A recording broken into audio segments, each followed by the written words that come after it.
Hey, what's up, everybody? How's everyone doing? We are now live. I'm here with Dylan and Michael.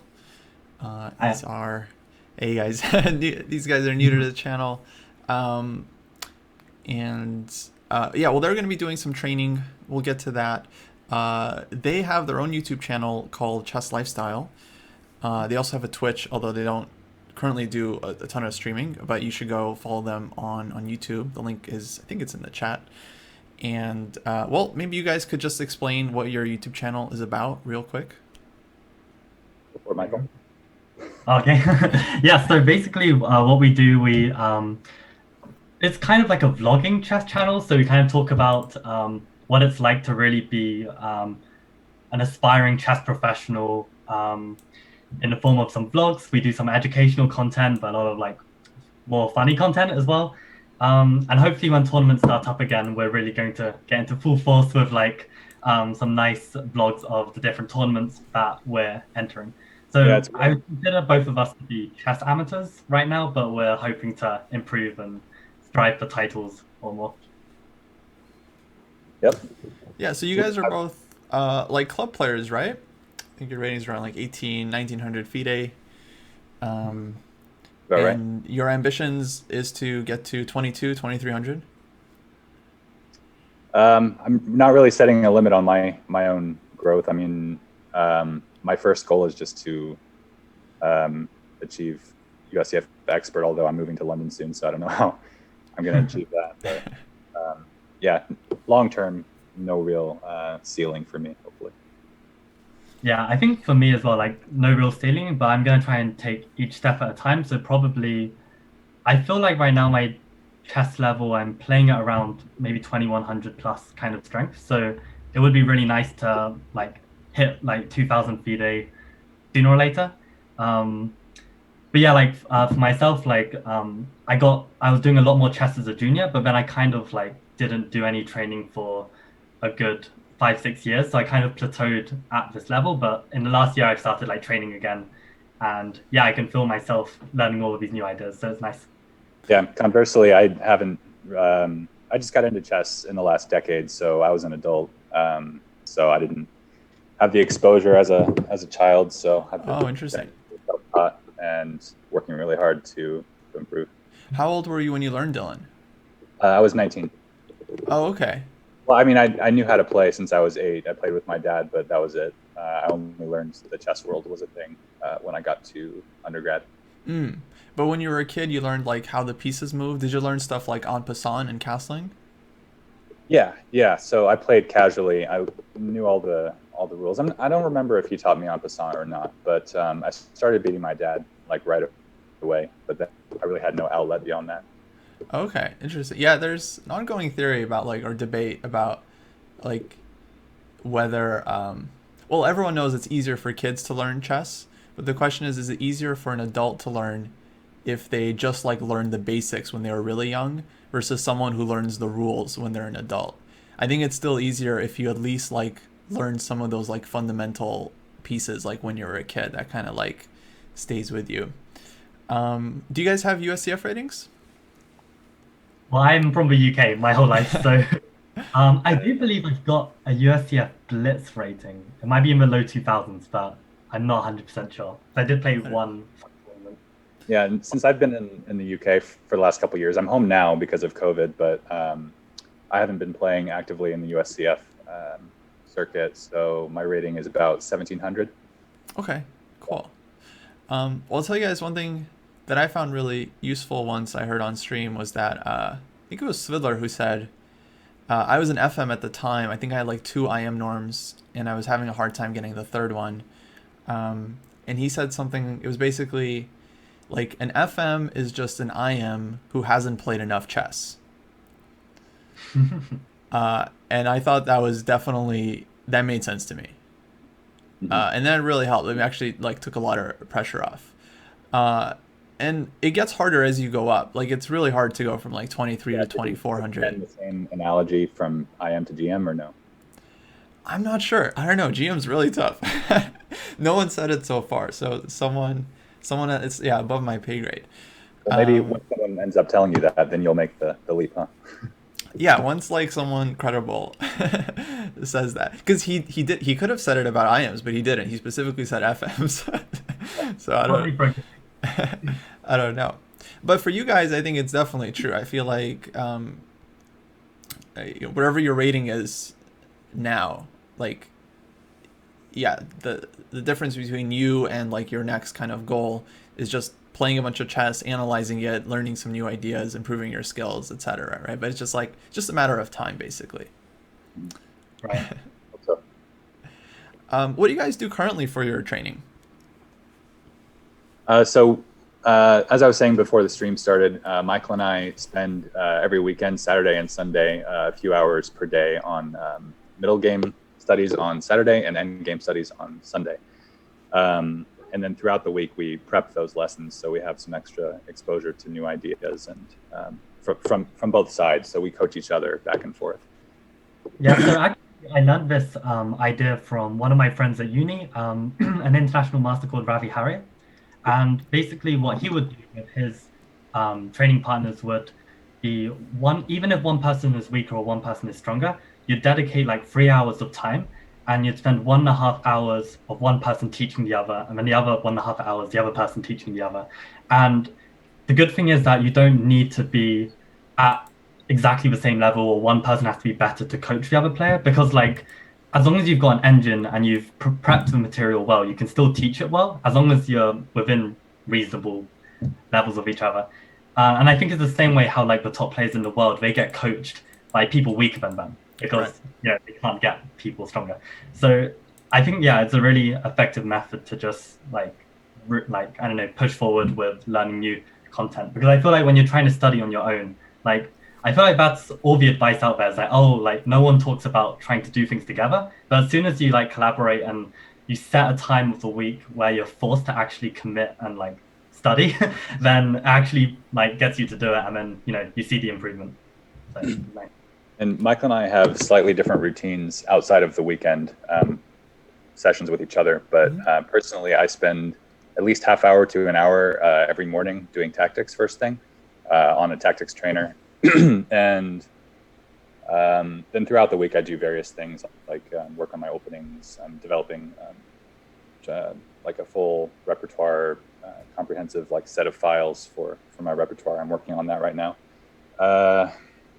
And yeah, just random other things, reading books, etc. So cool, because it's funny because actually that's like the opposite to me, because I'm super lazy, so I haven't been practicing my tactics, and I haven't been really working on my openings too much. I have been preparing one new opening, which I may or may not save because I might play it against Dylan this session. I haven't decided yet, but in general, like I'm really just working on my like chess fundamentals in terms of like middle game strategy, like learning how to really play with the initiative, how to attack, getting back to like end game basics. Like there's another really great Twitch streamer, at least in my opinion, called GM Nakesans, and he does these boot camps every Friday. He's a Latvian GM, and some of the content of these boot camps have been great, like on some like rook end games, bishop and rook versus rook, this kind of stuff, and it's just like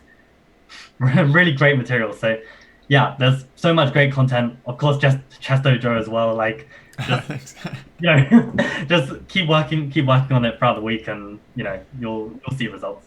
Nice. Yeah. Now there's just like no excuse because there's just so much good material out there. I do really like what you guys do with like prepping material for each other, because you can use the engine to just kind of like try to understand the point of some puzzle and help each other out. It's something actually Agard writes about in some of his latest books, just the importance of like, or how beneficial it can be to have a training partner. I've always felt like I got a ton of, oh, nice. I always felt I got a ton of benefit from having a partner to kind of like push you, because I mean, it's just very obvious. Like if you set out to do like 6 problems on your own, you can quit at any time and no one will see you. But if you set out with a partner, no one wants to be the guy that quits. So you guys will probably finish. For the better. I mean, you'll enjoy it more in the process. Does this mean an NM is an FM who hasn't played enough chess? I mean, I think so. I think yeah, I mean these all these rating limits are just arbitrary anyway. It's all about just putting in the work and just being curious and trying to learn some new ideas. So anyways, what we're going to be doing today is Dylan and Michael will be playing a couple of rapid games. They'll be on their own. I'll be doing some commentary, and then afterwards they'll come back to discuss the game. I'll give my thoughts on it, and then if we have time, we might even like run the game through an engine just to see if we missed any particular points. Okay, you guys ready to play? Okay, Yeah. great. Also, if anyone wants a ladder game, I'm on the ladder and I'm available. Maybe not next week, but the week after starting, I'll be available for ladder games weekly. Awesome. Let me know one of your usernames so I can follow you. So mine's probably easier. Dmize, DMIZE. Cool. 91. All right. Okay. I'll mute myself now and send the challenge. Okay. There we go.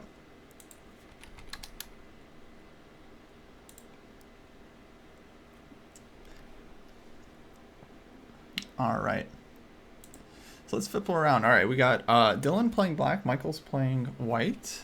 And he started with f4. Okay, bird's opening. And f3, c6, e3, bishop g4. I mean, I think there's a lot of things black can do here to get a very reasonable position. I would say black is already absolutely fine. A setup I like against the Dutch and bird is to go for g6 and bishop g7. And then playing like c5, knight c6. I think this is a good one. Or b6, bishop b7, knight d7. I think this is also like a pretty decent setup for black. But yeah, long story short, there's a ton of stuff. Bishop takes f3. Okay, black takes this one. So this was the game. Knight d7, d3, takes, e5. And this is what we have now. This is live. So it's interesting. He takes kind of unprovoked, but he does get e5 in. Maybe you could have spent a tempo playing knight f6 first and then see if white plays h3 and then go for this, but I doubt white plays h3, so I'm not sure. So takes e5. This is what we got.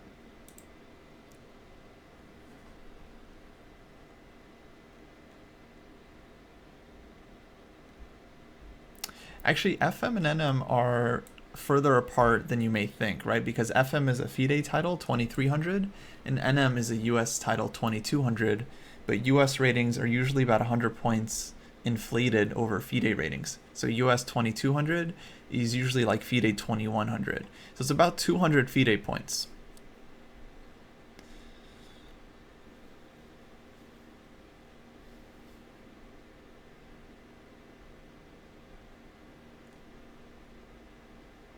Wow, e4.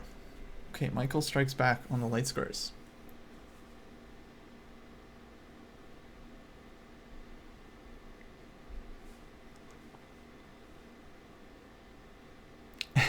Yeah, Charlie, getting some rapid.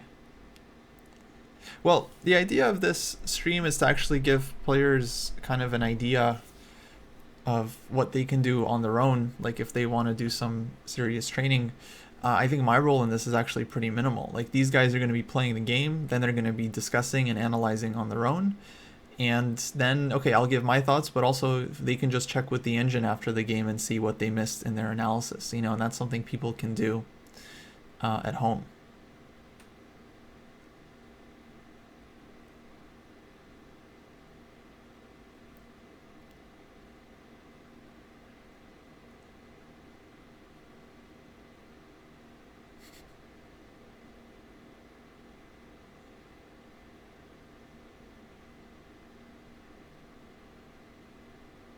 d4 f5. Yeah, I wouldn't like that for white actually. Because then black goes bishop e7 and takes over the dark squares. I think black would be doing pretty good here. But we don't have to play f5 as white. We can castle, and then I think white has a pretty reasonable King's Indian.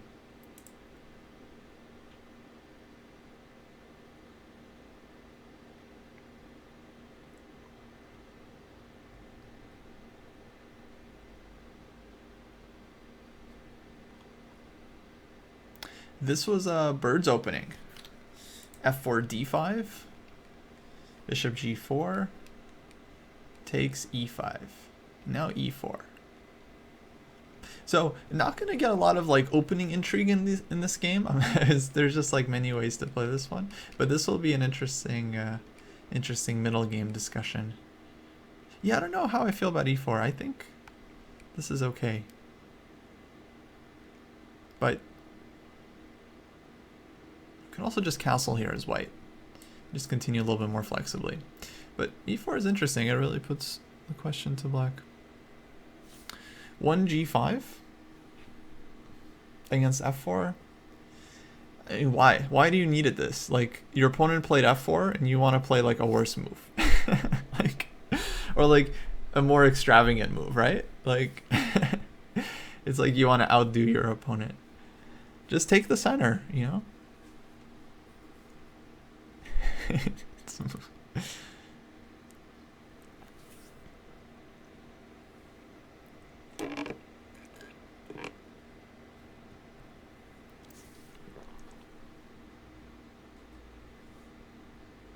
I've played a lot of f4, never faced g5. Okay, it sounds like David's watching. Alright, we got d4 on the board.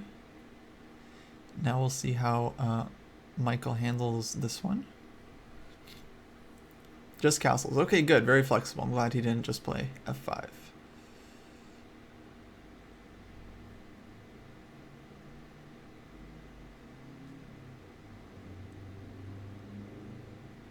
By the way, David, I think, like, you know, we're always thinking about this, like, reality show. So this could be kind of like a possible model. We get some club players.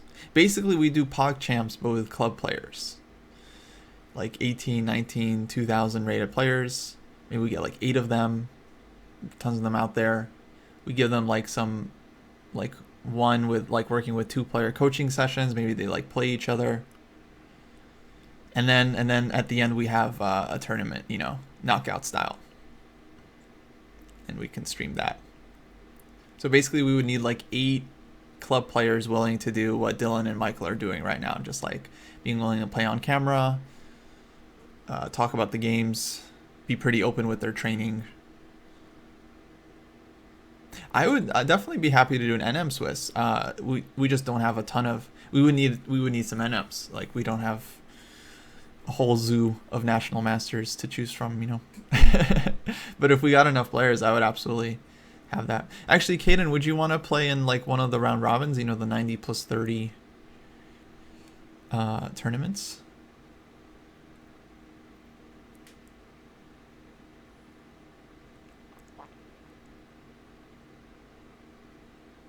Okay. Yeah, talk to me in Discord. We can get you in. 90 plus 30 though. So like classical time control. Yeah.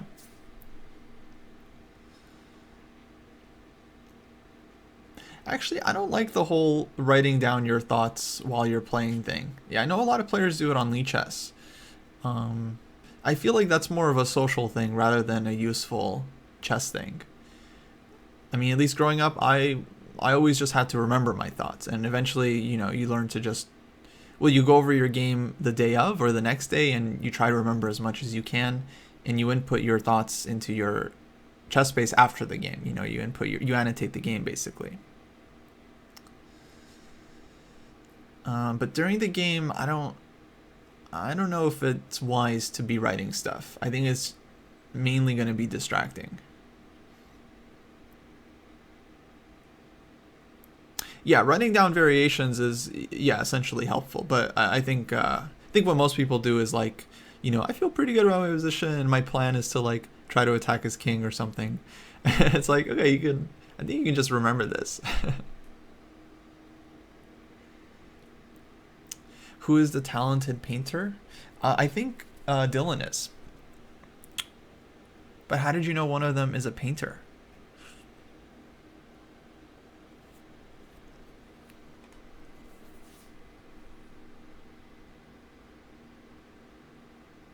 Oh, it's on their YouTube. Got it.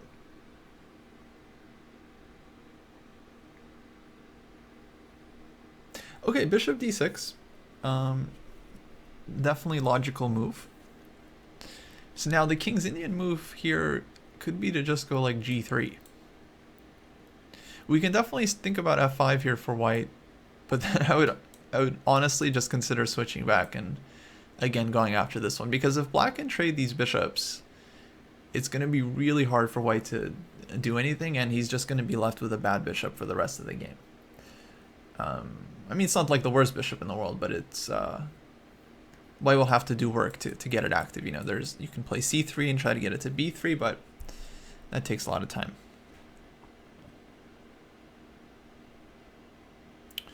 What about c3 here? That makes a lot of sense to me. Yeah. Because I mean, like, just keeping like all of these possibilities open, because black is still a little bit underdeveloped. And trying to get this structure like c takes, e takes, and then having the two pawns. My guess is black would respond with c5. But this feels like, I mean, of course, very normal King's Indian idea. Can go here, or maybe think about knight d2.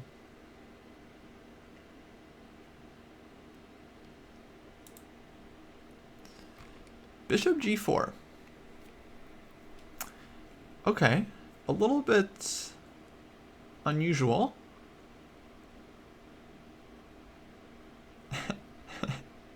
I mean, I know Michael's from England. I can't help but calling it a cheeky move. I think I understand now. This is what a cheeky move is. It's like something that like kind of makes sense, but like would not be your first thought in that position.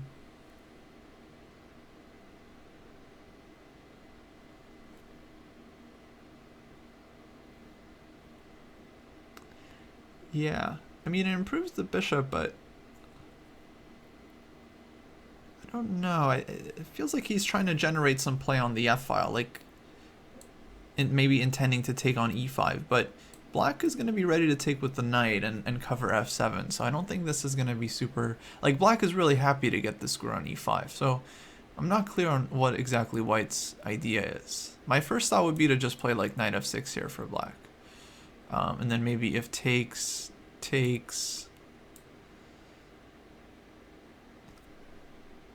Unless white can play bishop g5, but I don't think they can, right? Bishop g5, we just take this one. Queen takes, knight takes, and we're gonna be up a piece in the end. So yeah, what's white gonna do on knight f6?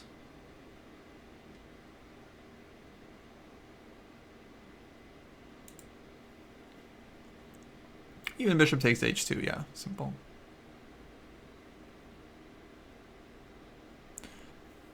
So knight f6 played. Now I would expect bishop h3, yeah, like Caden says. And David.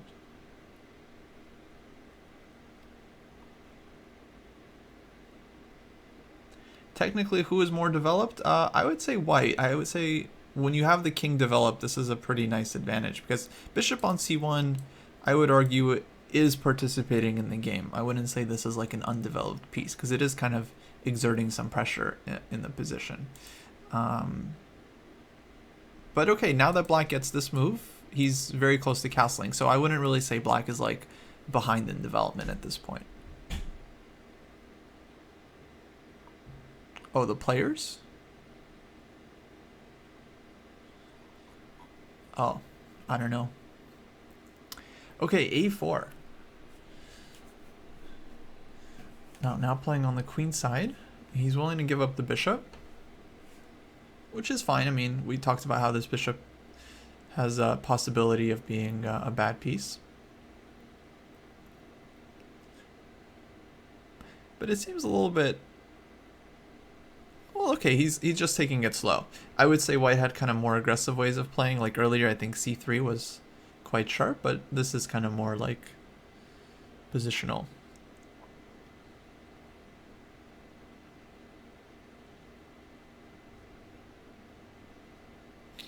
How many moves till little rooks can see each other? That's a good principle. Okay, now queen c7. Strategically, this move makes a ton of sense because the queen really well placed on this square for several reasons. Queen e7, I think, would have been logical too.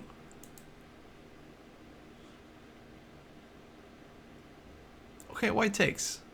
Yeah, I was half expecting this once he was okay with black taking on g4.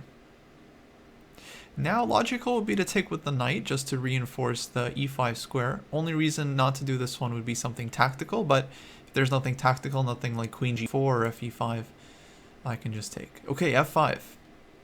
Alright, so now Michael has decided it's time to close things up. Probably this is the right call. Now that he's traded off his bad bishop. Queenside castling. I did this once. I like castled queenside in like a similar position as black when my opponent was playing this like King's Indian style.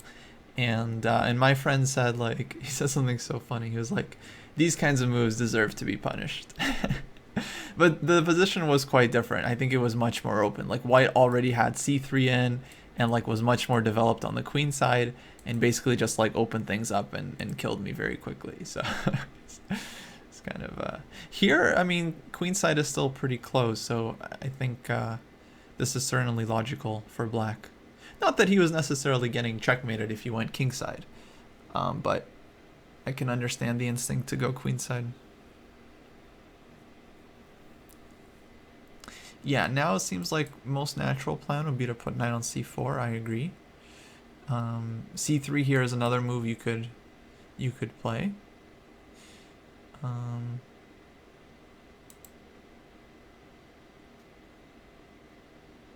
Although I would say it's not obvious to me that white is better, actually. I think the position is pretty close to equal, actually. So for black, possible ideas here include, I would say, bringing this knight maybe to f6, but ideally black could go like king b8, c5, c4, put the knight on c5. But that's going to be very difficult to do. White can play b3 at any moment. They can play c3 and c4. So that one's kind of a pipe dream.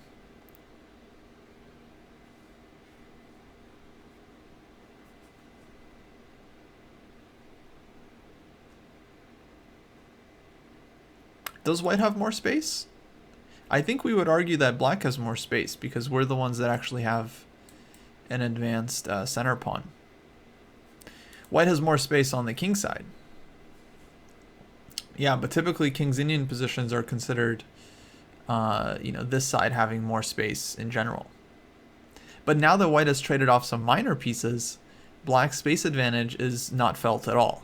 So it doesn't feel like either side has a real space advantage anymore, because that's what a space advantage is. It's when your side has room for all of your pieces to find good squares and the opponent's side does not. Their pieces are kind of fighting back or fighting against each other. Like classic examples when we have knight on f6, bishop on c8, and then all three of these pieces can like use the d7 square, but obviously only one piece can sit there at a time. But once you trade off some minor pieces, you really free up your position and it becomes much easier to play.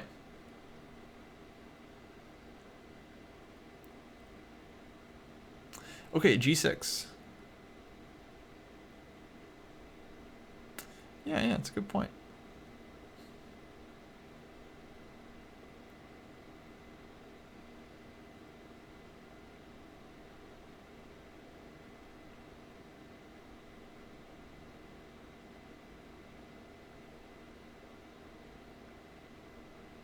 So in g6, white doesn't really have to react to this yet because gf5 I would say is not a huge threat, as we can just go rook takes f5, and the g file I think is not going to be a big deal. But g6 definitely makes sense. Yeah. Ooh, f6. I'm not sure about that one, because that gives life to black's knight. I think knight f8 is like an instant move here. Yeah, now I think I'm starting to prefer black. F6 was it definitely feels like a mistake. I don't know. Maybe we're missing something. Maybe Michael has some trick, but I don't see it. H5 looks okay, but I think the priority has to be to improve the knight. We got to talk about this after the game. Because now this gives white time to go knight f3, knight g5. Actually, this could be really critical. If white can go knight f3 here, maybe knight takes f6, knight g5, knight f8, knight g5, then black doesn't get knight e6 under such comfortable territory, right? I don't think we're going to want to play this position as black. So that might have been a very important tempo.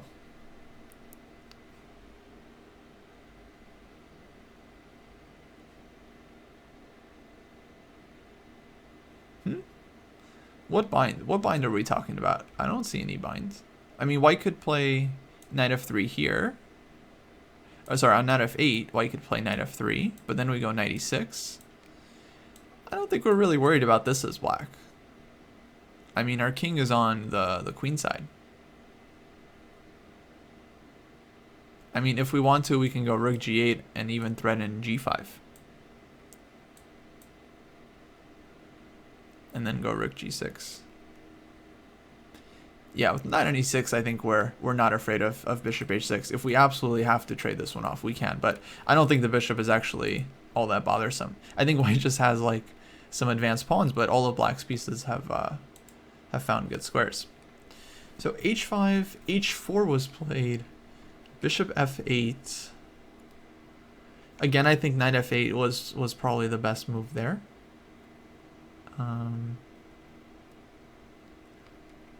But bishop f8, okay, he's heading towards h6.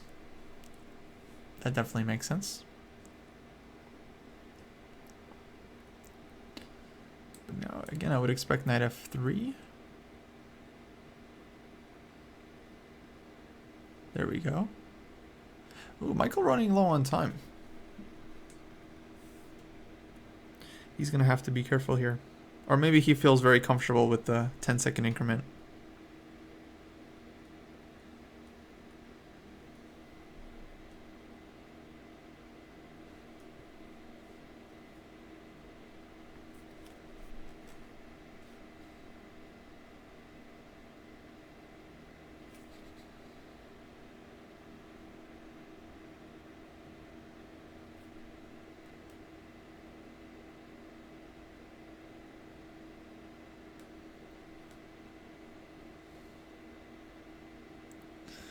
Well, I will take on f7 in that line, right?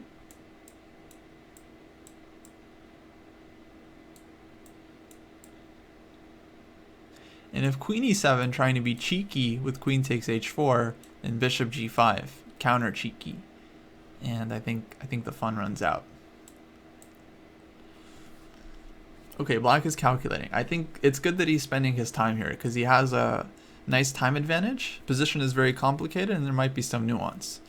Probably taking on f6 I think is too risky. I think he should go with bishop h6. But then white gets takes, knight g5. At least this is something for white, although I don't think white is any better actually. Like, he has this space, but I don't see how exactly he's breaking through, and we're just going to back up or maybe play knight h7. Yeah, probably back up first, then knight h7, challenge the knight, and white still needs to break through to actually do something. Yeah, well, f6 was, I think f6 is a really, really questionable move. I mean, here I feel like white can do anything and is comfortable. Knight c4, king h1. Like, black is not, I don't think this was ever a threat. I mean, for one, you can take with the pawn and put your knight on e4, but you can also take with the rook. And strategically, I think this is like a pretty nice achievement to get this kind of open f file. So white should be somewhat better here, I think. Oh, knight takes f6, knight g5. Okay, well now game is getting tactical. Maybe actually just bishop g7 here for black. He can defend his knight and keep his extra pawn, but white will have some pressure. Although, is it enough? Like bishop g7, and then we're gonna go rook f8 and knight g4. And if we get all those moves in, then black will just be up a pawn.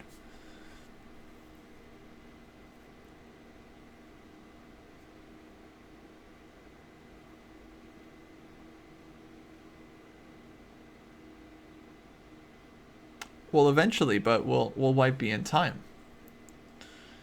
Because once the knight gets to g4, black is black is all right. I think f6 could be sustainable, definitely. Yeah, because black will play like knight g4 and then maybe eventually f6.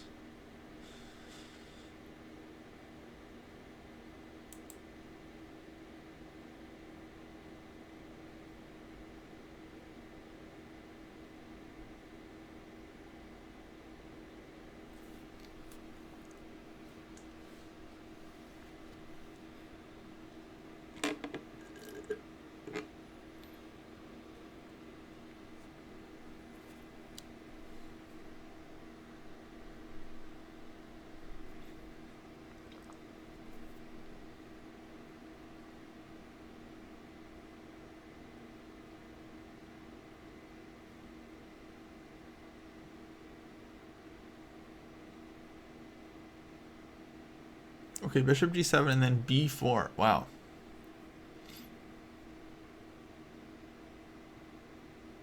Quickly, too.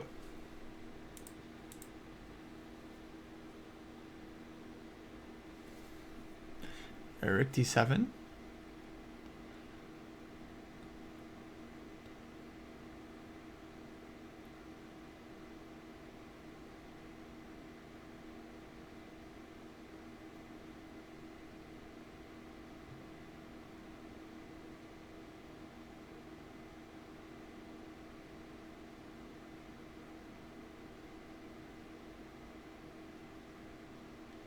Well, black's next move is knight g4, and then white is going to have to show what he has. I mean, it's hard to use this extra pawn. It's not like black is necessarily better, but one day he will be.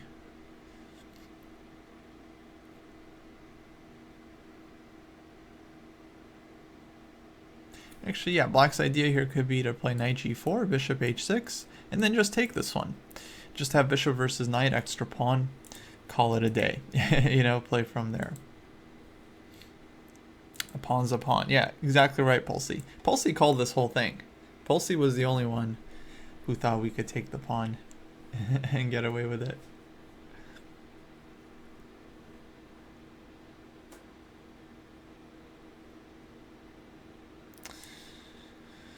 No, I don't think h5, yeah, was all that useful. Exactly. I think the knight needed to go to e6. Okay, b5. Black goes c5, keeping everything closed. Makes sense. Now maybe white goes a5, tries to go b6. Oh, he just goes b6 right away. Very interesting. So Michael has gone into full, I think, full swindle mode.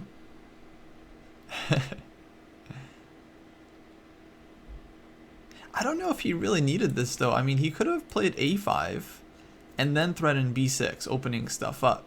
I mean, it's not like black has any huge threats. He can go knight g4, but then we get b6, you know, and then maybe we have some play, especially because f7 is hanging, right? So I think he might have rushed this one a little bit.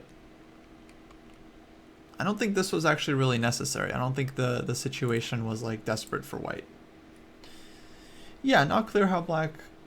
Right, yeah, it feels like a panic, exactly. No, I haven't read Smirnin's book. But it looked interesting. I like swindles. I love a good swindle.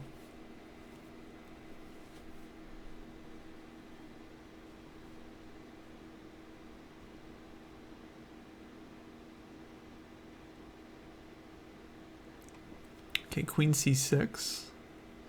I'm not sure what queen c6 is about. Like, is he trying to take the a pawn? Because we don't need this one. I think here black should be playing knight g4. Or maybe no, he was trying to meet a5 with b5 probably. I think that was the idea. So now if white goes a5, he can go b5, so white goes rook b5. But now he can't go a5, so knight g4. Oh, but this hangs f7. Can white take this one? This might be an error, although I don't know, maybe black doesn't mind so much because he's gonna get rook f8.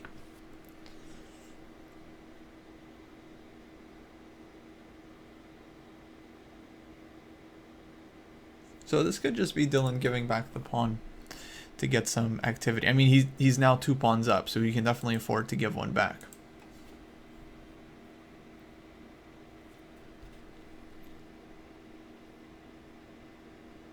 Oh, nice. Yeah, it sounds like a good book. You can save a lot of points from losing positions.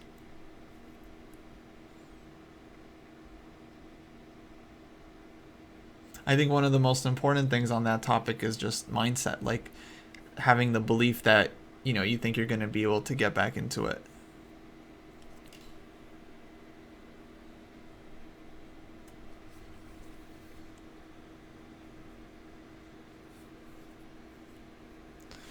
Okay, f6. So Michael didn't want to take the pawn. Maybe it was risky, but now black is kicking white's knight off of g5. And white is going to have to go backwards. So black looks very much in control. This is now feeling like 2 pawns up. We'll see what Dylan's technique is like. He seems reasonably calm. Michael is the one who maybe appears to be more nervous. He's down to a minute, so black in good shape, but things can change. Okay, bishop h6. Trading off dark squared bishops, maybe opening up knight e3 possibilities. Definitely feels like a good idea.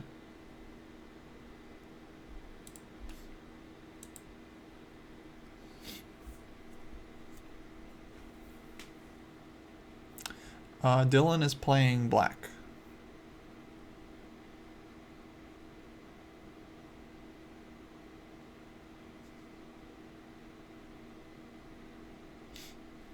Yeah, the players can hear me. They're just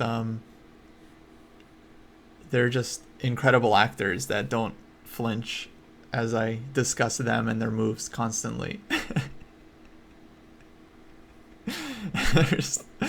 They're just stone cold like performers.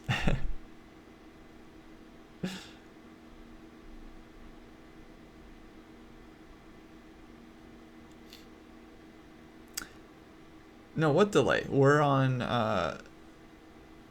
the Zoom call together. There's no delay.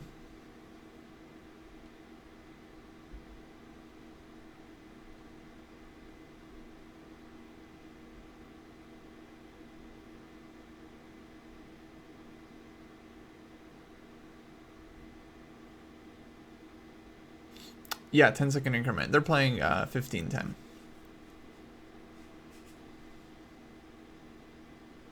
Actually, this is the same time control as our rapid match that's coming up on Saturday. Hopefully a few of you guys are playing. Pulsey, Sunny, Laurent, Charlie. We'll be doing a rapid match Saturday, 10 a.m.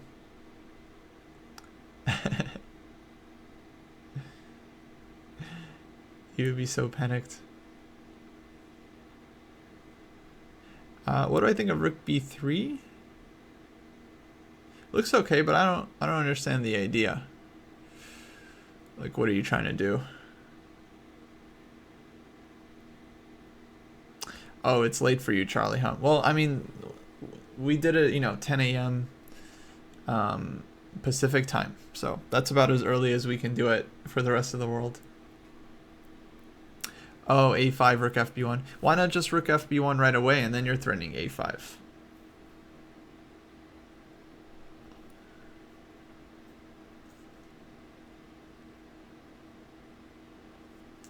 Yeah, all good.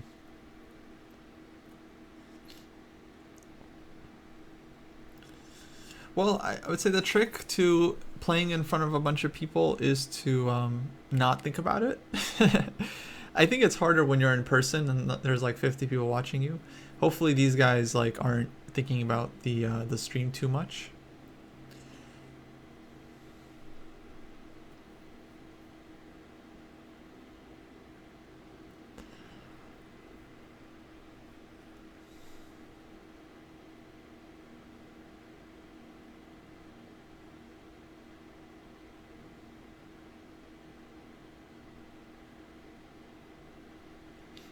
Yeah.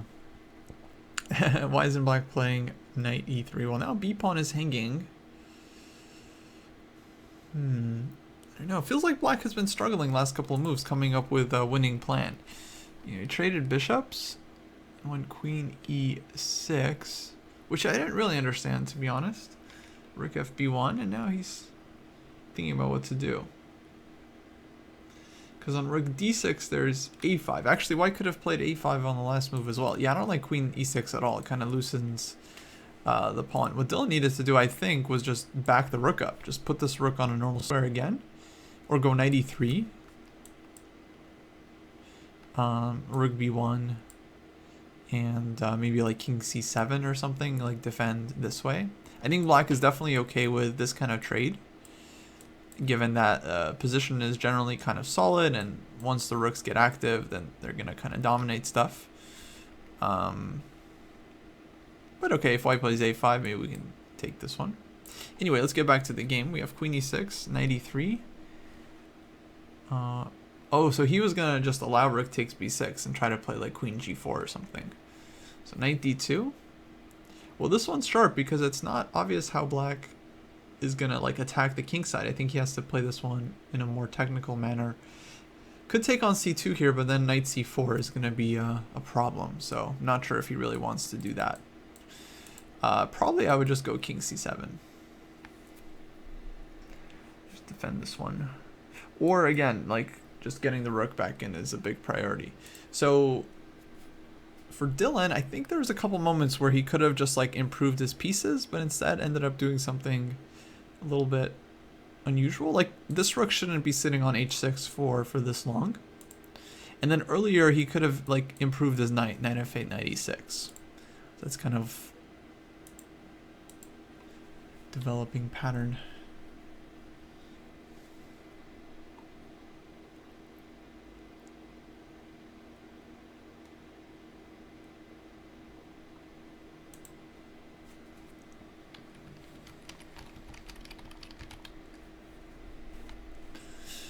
Yeah, knight d1. Oh, and he's got knight c3 coming. But now the game is messy.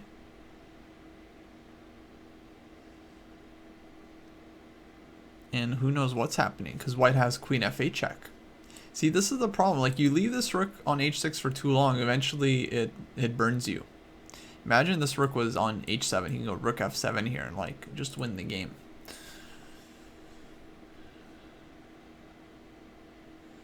So yeah, we're gonna see a time scramble here, that's for sure.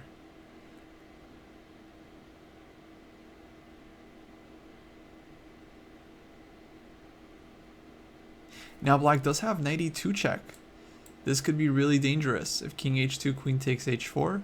If king f2, maybe rook f7. That could have been extremely dangerous for white.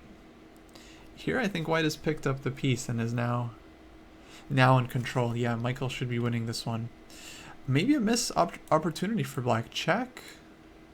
Oh, but rook f7, he has knight f3, so this was not... I don't think this was working for black.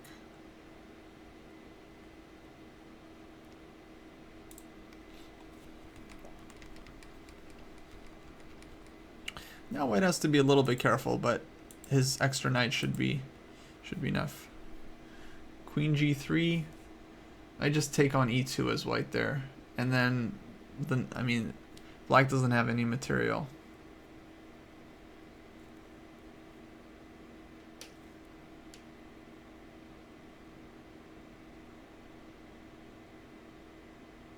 Oh, you guys are talking about the other line. Oh, I see.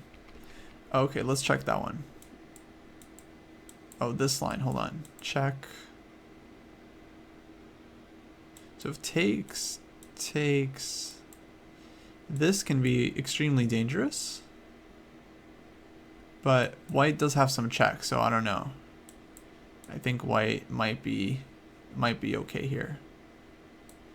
He's gonna have a lot of checks. I don't know. Very unclear.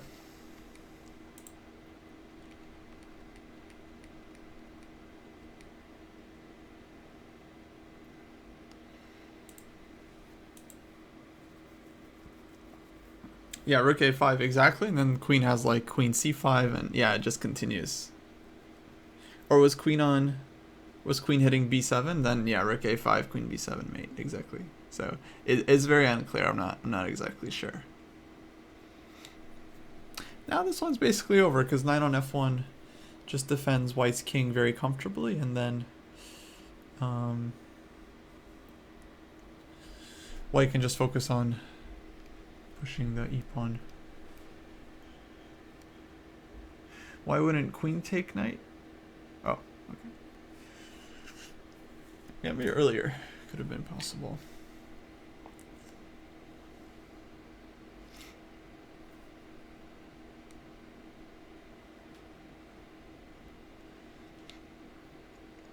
Okay, e5.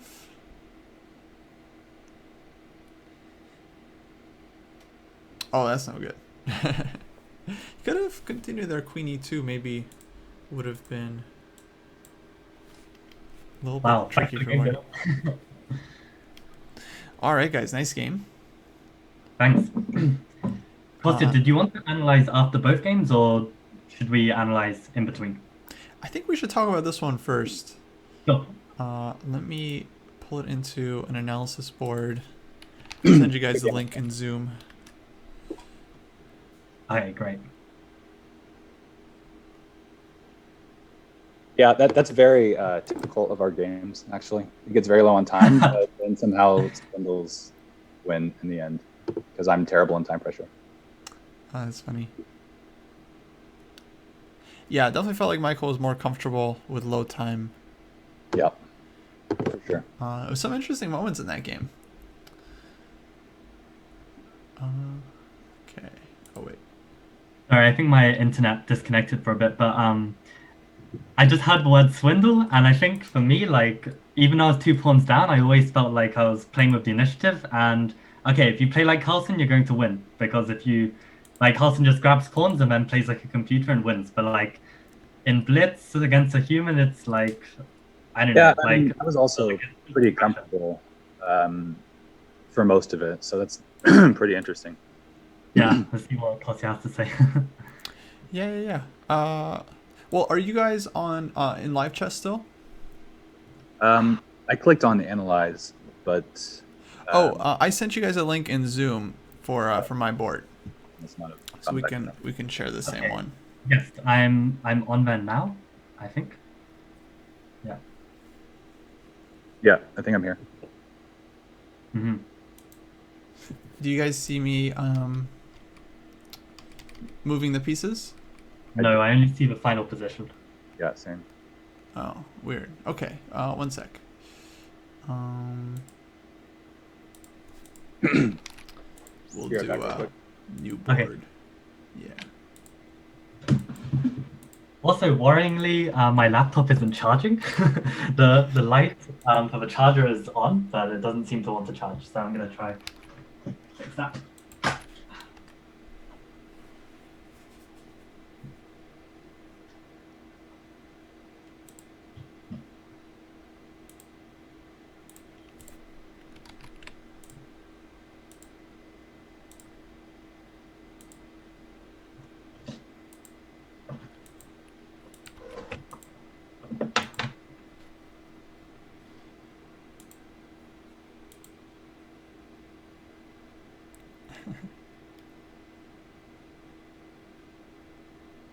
Okay, I'm just gonna have to pray that my battery life will last. I don't know why it's never happened before, but okay, whatever. Okay, guys, I sent you a new link. Hopefully this one works. Oh, there we go. All right, I see Dylan and Michael. Great. Okay, cool. I see 4 observers. Yeah. Okay, so let's talk about it. So yeah, what I want to do is have this like a model for players who are like doing their own training. So basically, why don't you guys just talk about the games and try to figure out where the critical moments were, what you should have done differently. So I mean, from the beginning, like my main repertoire is to play one knight f3, so Baretti. So I knew like Dylan was going to work hard at prepping his Slav against. I worked equally. I was pretty sure there was a chance you were going to play the bird today. So. Oh really? Okay. Well, okay. My surprise weapon didn't work, but in my head I thought, okay, the birds is a Dutch with 1 tempo up, and maybe that tempo isn't always great, but since I know my opponent, this is the problem with being training partners, right? I know my opponent, I know his style, I know his openings. So I knew that he was going to play this triangle setup, whatever I play is white. So if he's not going to challenge me playing the birds, then I'm essentially playing a Dutch a tempo up. And for me, that felt like enough reason to play it. So yeah, I don't know, like the opening, this bishop g4 line, I feel like it's not as pressing as in with like the colors reversed, because I have time for this bishop e2, and I just have enough time to meet black's e5 push with e4. So as a Dutch player, then I feel like in this position, I'm already. I'm sure the position's equal, or maybe. Yeah, no, I'm pretty sure this is. But as a Dutch player, I'm happy. I mean, yeah, you are playing Dutch a tempo up, but you should be trying to not just equalize, right? This seems like it. Like if I get e5 in early enough, then I should be just fine, even if you have this e4.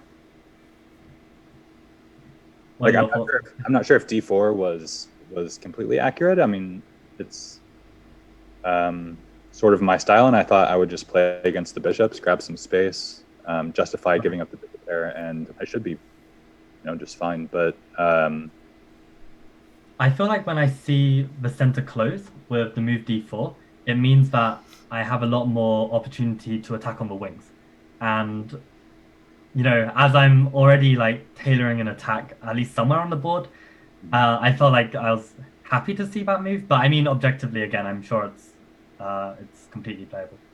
Yeah. Okay, interesting. Let me ask Dylan, on bishop takes f3, yep. Why take so quickly? Why not go like knight f6 first, see if white goes like h3 or something? Yeah, and I was debating even going knight f6 before bishop d4. This might have been more accurate. I kind of forgot my exact move order, but I knew the idea was just to get a quick e5 in, and I thought it would transpose either way. And maybe the knight wants to go to e7 sometimes. Okay, fair enough. Yeah, so actually let's go to, okay, e4, d4, castles, bishop d6, bishop g4. Yeah, take us through this one, Michael. What was bishop g4 about? And then a4. Okay. Yeah, so my logic here was, okay, in this position, there's a double attack on my f4 pawn. I can try defend it awkwardly with g3, but I didn't. I don't know how comfortable I was with recapturing the pawn. Maybe it's completely good, but my logic with bishop g4 was that, okay, for starters, it's defending the pawn twice. My bishop, if you look at my pawn chain, I've got pawns on c2, d3, e4. So the light squared bishop is intrinsically like a bad piece in this exact pawn structure. So I don't mind trading the piece. And my idea after bishop g4, I felt like a4 so I could play knight a3 and knight c4, because I didn't want to play knight d2 blocking the bishop's protection on f4. So I thought, okay, play a4 first, because then that stops black from playing b5 so easily. And also if I play knight a3, if ever bishop takes a3, I can play rook takes a3, and maybe bring my rook to b3 could be useful. So yeah, I guess I didn't see like a more useful move than bishop g4 at that point. Okay, fair enough. Yeah, so David was watching, David Pruitt was watching the stream at this point. He had a nice suggestion to go c3 for white. Ah, okay. which might be surprising because I know your idea is basically to keep this like steady and just attack the king side. But you are also kind of ahead in development, and like if you get c3 quickly, you have like queen b3 ideas. Well, immediately you're putting pressure on black because you're threatening to take and force them to take with the pawn, and then you would get this like nice center. But then Right. if black is forced to go c5, then okay, like your bishop is just long term happier. And Yes. and now you never have to worry about this one, right? Because you'll just have e5 or just in general just kind of more. So this was possible. Yeah, that's a nice idea. Yeah, in general, when I was pushing d4, the c3 move was what I was mostly worried about. I knew this was kind of the best chance to put pressure on my center. Yeah. And then let's see for black. You know, you could also consider taking here. Yeah, I was wondering whether d4 was correct. I spent some time here. I think d4 is playable, but might not be best. Yeah, I was worried that I didn't have. I mean, white's about to castle, and if I open in the position right now, it seems like I'm not quite ready to open the position. Yeah. What would you do on this one, Michael? I was planning on playing pawn takes. So probably pawn takes. Yeah, I think this is right. So this is possible because like, you know, it'd be a little bit different, but like you play bishop c5, maybe knight f6. White would have to figure something out about the king. Not sure. This one might be like a concrete way for black to just equalize.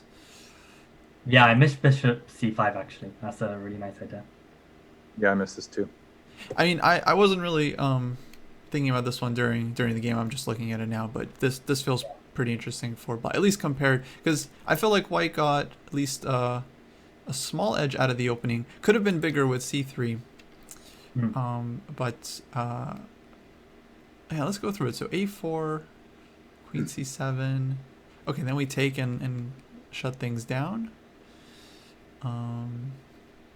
Castles, knight d2. Okay, next question is for Michael. What was your thought process with f6?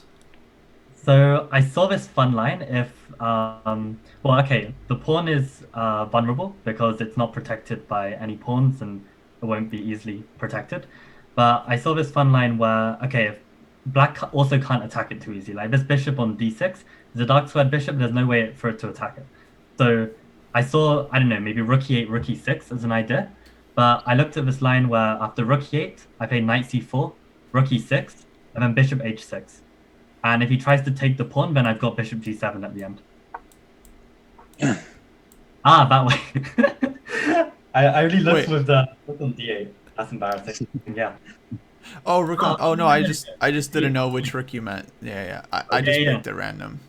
Oh, okay. But actually, the rook on the rook h. If the rook on the h file goes to e8, then I thought I could just play bishop g5 to defend the pawn because then you don't have h6. Yeah. But maybe This rook lift looks too artificial. I wasn't like I saw that this was an option to try to recapture the pawn, but yeah, I figured playing around it would be better for now.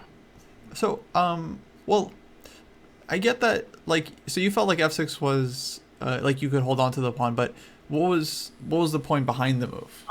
Yeah, positionally, like I just wanted to close the lines. I didn't want to give black any opportunity to open up the king side. And even if black were to recapture the pawn, you'd have to spend a lot of tempi doing so. And in the meantime, I can advance my attack on the queen side. Gotcha. Okay, so I felt like f6 was kind of inaccurate. Chat also felt this way, to be fair, and we got some strong players like 22, 2100s watching. Okay. Mainly because it actually doesn't feel like GF is such a threat. I was actually thinking you can make any move like knight c4, maybe even king h1. And if black does take here, probably you could recapture either way. Like you can definitely consider EF and then putting your knight on e4. Maybe simpler is just rook takes. And then strategically, like it's very difficult for black to do anything on the g file. Because like f and h are weak and you've got the f file, you got the better bishop. Well, basically, white owns the king side, even though your king is on here. So it's not like you have to be super That's a really careful. Mhm. And my guess is that Dylan, you weren't gonna just take next move. No, I was not. No. You would like I maybe thought build that up. I didn't like rook takes f5. Hmm. But then why play g6 actually? Because I feel like if you're not gonna take, then you have maybe more useful things.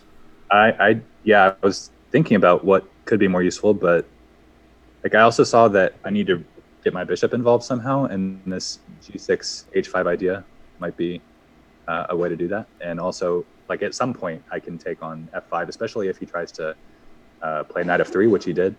I saw that I could take. Mm-hmm. Okay, so just to introduce some tension.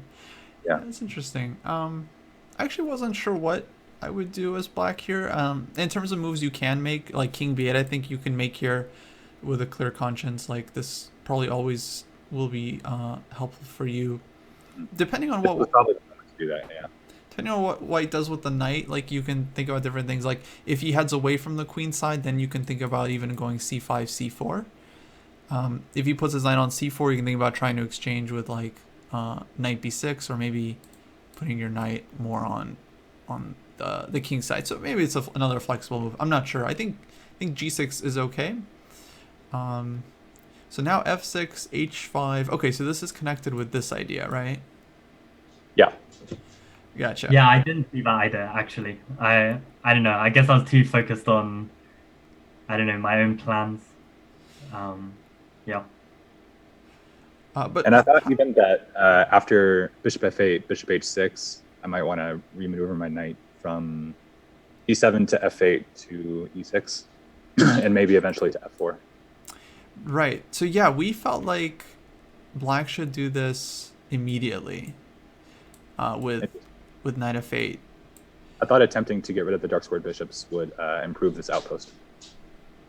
It does. I think it's more about because in the game, okay, white played h4. I was thinking probably white should just go knight f3 immediately and just plant the knight on g5. The problem is once white puts the knight on g5, we can't really challenge it. Okay, maybe f6 is hanging here. I'm not sure. We'd have to kind of calculate that. But if black goes knight f8 here, now knight g5, it's a lot harder to break this. Whereas if you just go knight f8 in this position, knight f3, knight e6, then knight g5, okay, you can take, you can go h6. Well, basically, yeah, just much more comfortable territory for black. Yeah, okay. And then you can start thinking about like maybe rounding this one up or like improving your bishop. I think this was the more pressing thing to do, basically. Okay. All right, so yeah, this was interesting. So then you take, which I gotta commend you for that, because if you feel like you can grab the pawn, absolutely. Bishop g5, knight g4, knight e3. I at least have counterplay, and I was unsure about what the evaluation of this after bishop takes d8, queen takes d8, and queen somewhere, or rook somewhere. I don't know. Knight e3. I didn't really know exactly the evaluation of this position. Maybe not knight e3 right away, but yeah, let's take a look. What would you think, Michael? Yeah, I don't know. Because I feel like, okay, black's pieces aren't too coordinated to justify an attack like this, but maybe in the long term, if black can just improve his pieces and then slowly attack the white king, how is white going to really defend? Or I guess white can eventually like open up the center with maybe a move like c3 or something and try and get the rooks active. Like I feel like white has to be better. I don't think there's enough compensation, but there's definitely chances for white to go wrong. Yeah, certainly it's pretty rich defense here. It's tough position. Yeah, I would say it's unclear. If this pawn was on h2, then okay, definitely white is better because you're safe. But with this pawn on h4, it's like it's always something to target for black. Right. Yeah, and maybe I can't play 96, 93 there because of 95. But yeah, but you See, this is the position where you just kind of play as if you're not down material. It's like, okay, you have a bishop, or I have a bishop, you have a rook. You know, you make a move, I make a move. You just play chess, like you improve your position, and like we'll see whose pieces end up stronger. Right. Right. Bishop h6. Yeah, exactly. So you play this one next. Yeah. Maybe put the bishop on e3, maybe g5 somewhere, and kind of slowly put some pressure. But I don't know. I probably white. I doubt white is really doubt white is worse, but it's just tricky to play. But interesting. So I mean, on bishop g5, you could also go. Can you go bishop g7?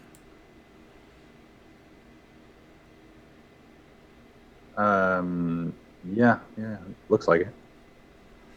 Yeah, maybe you don't even have to sack. Kind of like in the game, you can hold on. Can I put enough pressure on it? Like, let's say knight d2. Yeah, definitely. d2. Let's say rook d6. And knight g4 is coming. Yeah. Yeah. Well, it's similar to the game. White has knight c4, maybe queen f3. It's not clear. It's definitely some pressure there. Yeah. Maybe this was the better way to do things, because in the end, like, my knight had to go back from g5 to the queen side where it really belonged, and the bishop on c1 didn't really do much. So maybe putting in the bishop on g5 would have been a better way. Yeah. I guess the one advantage of having the knight on g5 is that it does tie down black's pieces on the king side a bit better than the bishop, I think. Right. Yeah, no, I thought white had like pretty reasonable compensation here. Personally, pretty sure I would take black at this point, because I feel like, well, it feels like black has this plan like knight g4, f6, and you eventually kind of like break out. So it's up to white to put some pressure. Okay, we did feel like b6 though was actually pretty rushed. What if you just go a5 here, Michael? Okay, a5, let's say a move like queen d6. Queen somewhere, yeah. Queen d6, right. And so, what were you worried about here? That the play was just going to run out? The idea is, like, I don't know, if I pushed a6 or b6, he'd just push the other pawn and block the position. That's what I worried about. So I felt like b6 was needed immediately. I see. I mean, and I was actually worried about... Sorry, yeah, continue. No, go ahead. I was just going to say, like, in this... which position? I think here. Yeah, like, I was kind of worried if black had time to play b6 himself. Because then if I ever play b5, he can play c5. If I ever play a5, he can play b5 and just try and keep that side of the board closed. Right. I mean, it's just not the end of the story. Like, let's say we give black a move. We go just bishop d2, for example. They go b6. Well, you can always open the a file and you put your heavy pieces there. True. So it's a matter of like, it's like principle of two weaknesses, and you're just trying to kind of stretch the opponent. You can think about putting the queen. With the other example, it might even be a more interesting one, because yeah, it often looks like there's nothing to do.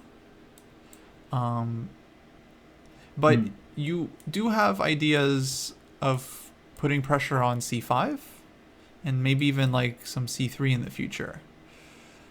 I mean, it would have to be very concrete, of course, but my feeling was that it's not that easy for black to make progress. Like, he still has to cover f7 and then play knight g4 and f6, and so, well, while he's doing that, you can try to organize c3, and yeah, basically I didn't feel like it was critical. I mean, did you think you're like worse at this point, or did you just think like it's good play? I thought probably the best play is worse, but I thought I definitely had chances.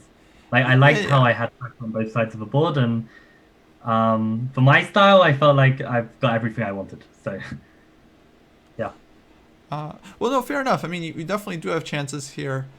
I wasn't sure whether it was desperation or not, as I felt like black is maybe slightly better, and now with b6, I thought like, okay, well now it's 2 pawns, so Right.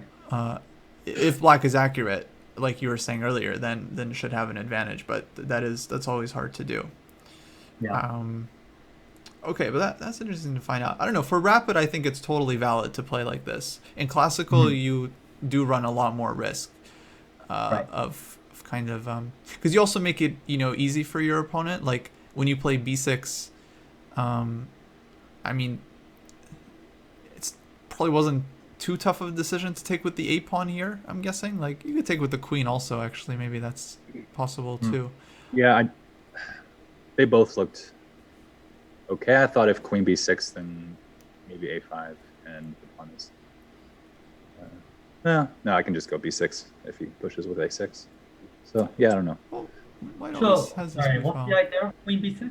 I mean, we can play like bishop d2, rook b1, and just it's an open file. I don't know. To me, it seems like It's an open file, but it's very well defended. The b pawn. Yeah, it's easier to defend b7 than b6 for black. right. So there is some point, yeah, but I think white still has play with the open lines.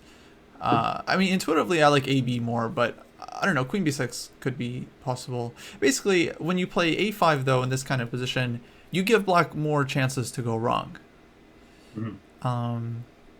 Because okay, maybe he doesn't go queen d6 for one. Maybe he allows you to play b6. That would be quite nice.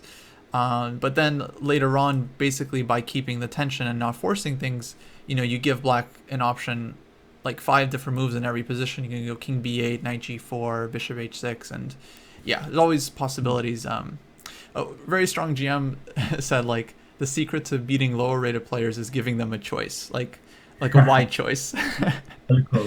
just giving them like enough rope. Not that you're necessarily playing down, but you're the one that's kind of trying to generate chances. So when you're the one that's trying to generate the initiative, you have to. I think it's practical to give your opponent actually wide options to think about. Right. Okay, so let's move on. So bishop h6 takes queen e2. Now queen e6 was maybe the next moment. Yeah, here I started to play what I thought would probably be inaccurately. I didn't know what I should do here. Yeah, definitely felt like it's always the telltale sign. It's like spending time because I think at this point, Dylan, you had like 4 minutes. I think you were doing really well. It was like 4 versus 1 maybe. And then this is where you started burning a lot of time. So yeah, let's talk about this one. What is your thought process here? What to do? I mean, my first glance at queen e6, preparing rook d6, I sort of just blanked on a5.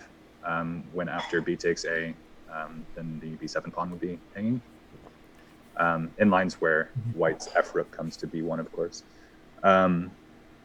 But also I'm, preparing knight e3, and maybe the queen can come into g4. But again, I wasn't satisfied with this because the g pawn isn't really weak. And the queen is defending it just fine. So I couldn't really come up with any way to make progress here. I didn't like f5 or g5. Maybe I didn't have good enough reasons for discounting these moves. Okay. Were you worried about white going like rook fb1 next? Yeah, of course. This seems like an automatic move. Yeah, gotcha. And what would you think, like, let's say you play some move, white goes rook fb1, you go king c7. What do you think about allowing white to take on b6? Yeah, I looked at this. So let's go forward a couple moves. What actually happened? Okay, yeah. We'll say king c7 there, maybe. Sure. Yeah, of course, here, like, white can play, like, a5 might be a better move, but, yeah, just for example, like, king c7, how would you guys feel about this position after rook b6? For some reason, I saw that king c7 and this exchange of rooks for queen would be okay for me. That's how I felt about it. But I didn't play it for some unknown reason. I don't know. Okay, I've still got a knight. Like I feel like I would be pushing to win this with the queen and knight, and the fact that the queen side is kind of open. Like if black is just sitting and trying to just hold everything. I don't think like. No, I don't think he's just sitting after something like g5 or f5. I mean, I have all the time in the world. I think black can double on one of those files, open the position. Yeah, true. The knight on g4 is really well placed, I have to say. Yeah. Okay, yeah, I was just curious because if you're okay with king c7, then like that's your solution to the b6 problem. In fact, you could even just play it here ahead of time if it feels, because I think it's a useful move. And then on rook fb1, okay, you can basically do anything, knight e3 or something else. I do feel like, yeah, if we just had this. So main thing I wanted to say for you, Dylan, is I think you really should have just been thinking about your h6 rook here. Okay. Yeah, that's what I was thinking too. Like, I feel like in this position, yeah, this rook is the most misplaced piece. So we just play rook h7, guard the b7 pawn, and then bring the other rook to d6. And because, yeah, I think like it's worth like accepting that white's attack is something significant and should spend some time like making sure that it doesn't break through. So I think, yeah, rook h7 is at least my choice of moves. Like I thought if king c7, I can play rook b1, and I can always increase pressure with queen d2, a5.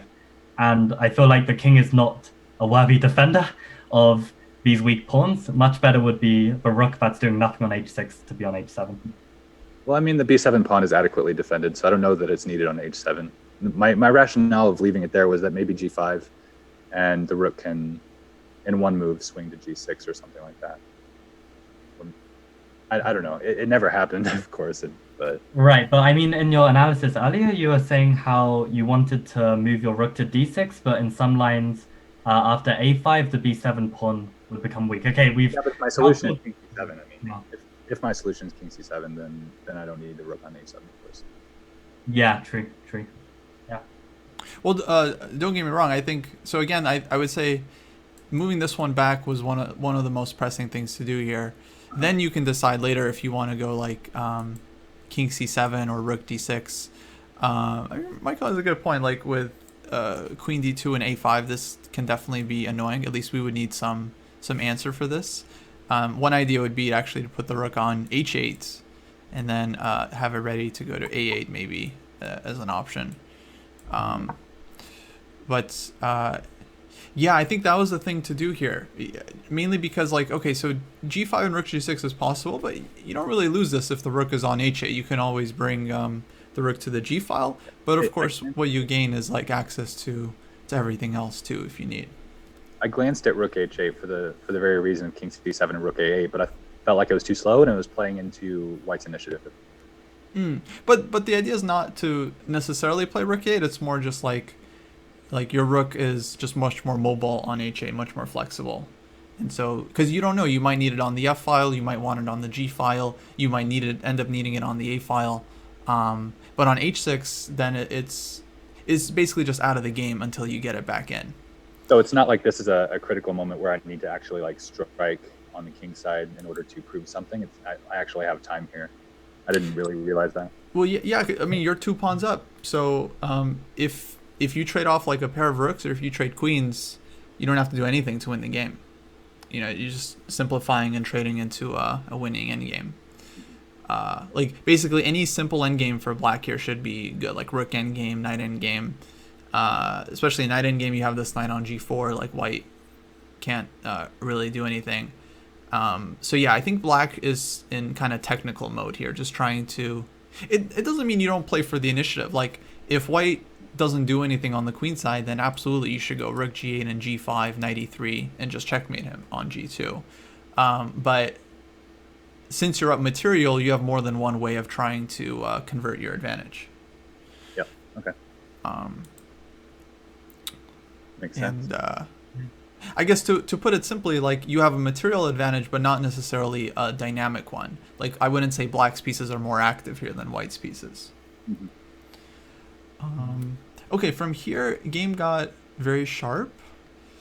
Knight e3, knight d2. So what was going on here? If you take on b6, queen g4, or... Yeah, I don't know. I thought like, okay, if I'm gonna go for this attack, I want all of my pieces in the attack. So I'd rather my knight to be on c4 when I'm taking on b6, and I felt like I'm gonna be able to take on b6 eventually. So yeah, I just wanted to maximize my pieces before cashing in. Yeah, fair enough. Knight d2 heading to c4. Let's see, so queen g4, queen f2. Oh yeah, game got so sharp here. Knight d1, queen takes f6, and yeah. Well, you see, it ended up being rook on h6 that really Yeah, hurts black here. Yeah. Although I don't know what's the evaluation after like rook h7 or. Do we have other I feel moves? like at this point, like who cares who's like up pawns or whatever? It's like whose pieces are better situated, and I Yeah, feel like I was already hoping for some sort of like perpetual or something like that. Yeah, I think you had an opportunity. At this point, maybe the best move is knight e3 back. Okay. 'Cause I think this forces white to go back.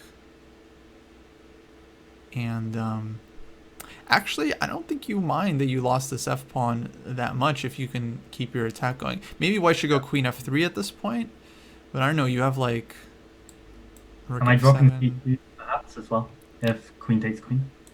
Wait, what's that? So if queen f3, queen takes. Oh, and just I mean, take on c2. Yeah. It's possible. I mean, knight f3. And c2, rook takes b6. Take here. Yeah, it does feel like Then black maybe queen c4. does take a lot. Get a knight to be. I would imagine black is better there for sure. So yeah, this move also appeals to me. Yeah, queen d knight back to e3 is really strong And move. then like Yeah. something like this could be dangerous for white. And then if queen f2, okay, again we have rook f7, but even if you don't see that one, then like simple like bringing your rook over is good. Yeah, I think well, I'm guessing Dylan, you probably missed queen takes f6 as a response just based on the time usage, right? So it was good that you paused here again and started thinking.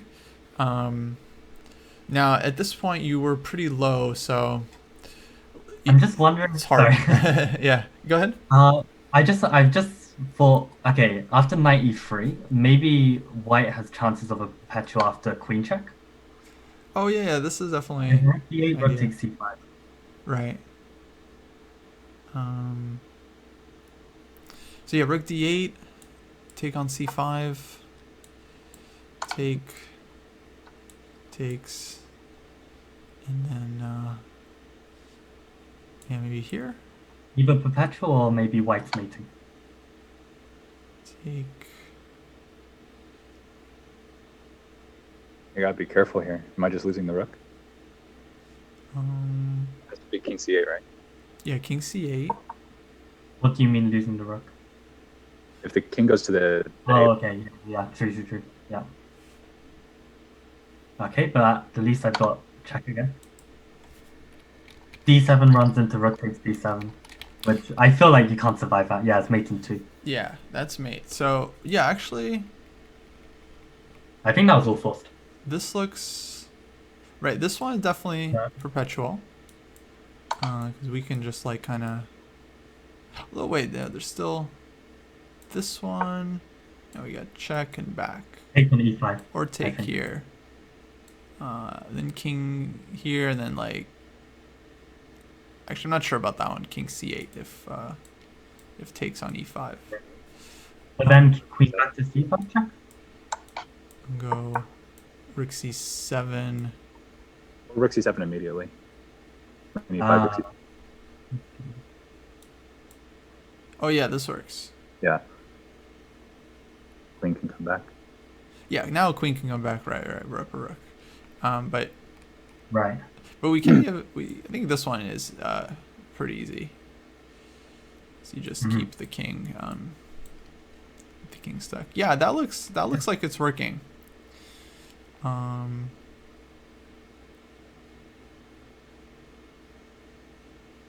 Probably at this point, black has other options too. Because for white, it's difficult. Rook takes b6 doesn't come with a huge threat. He still has to play knight c4, but I don't know if he wants to play knight c4 while our knight is on e3. Yeah, exactly. Yeah, I was struggling with this. So maybe you just have time for f5, or again, my choice would probably be like rook h7. I mean, knight d1 might be concretely good as well, but yeah, maybe just from practical standpoint. Okay, the last chance you might have had here is a knight e2 check. So the idea here is on king f2, we have rook f7. Yeah. And if king keeps running, then see knight c3 is very annoying. But we were trying to figure out like knight f3 check. This is the line we were looking at. Takes, and then black has to take with something, either queen or rook. So if rook, then white has counterplay. Exactly. Yeah. And white has a perpetual at least, I'm sure. This is exactly our feeling. Yeah, at least a perpetual, and like maybe more. Yeah. You guys finished the game before we could figure all this out. But that looked but there I think black can force a perpetual if we go for that line. So it's not like I think if black wants to just make a draw, then you can. Or maybe queen takes f3 instead of rook takes f3. Maybe this one, yeah. I mean, it allows king d2. And then there's a perpetual at the... Ah, okay, we're running away. I see. Yeah, it's still not clear, actually. Like, who knows? These things are really hard to calculate. Looks like a draw, actually. Yeah, because you've got a4 and d1. Yeah. And this rook is always ready to come in. And at some point, maybe you even have like a quiet move and you win the game. So, yeah, at least a draw for black here. But, okay, again, this is like time scramble, so whatever. It's just like rapid. You can get better at this part of the game with like a lot of calculation and puzzles and stuff. Mm-hmm. Well, instead of king e1, king d1. Let's see.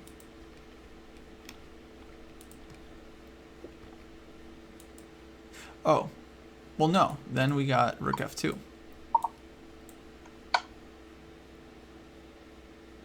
It's pretty decisive to me. Oh, not here.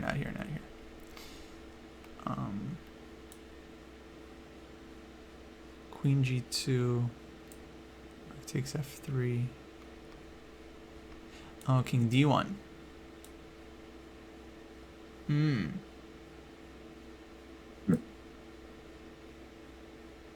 Okay, rook takes f3, and how is this different to the other line? We're threatening rook f1 mate, so white goes for that. So second option here is for white to play king c1. Ah, I see. Okay. And then black isn't. I mean, it's still not clear. But okay, I'm up a rook, so if I can mate you, I take white here. Yeah, again, white has at least a draw with all these lines. Yeah. But that's a cool idea.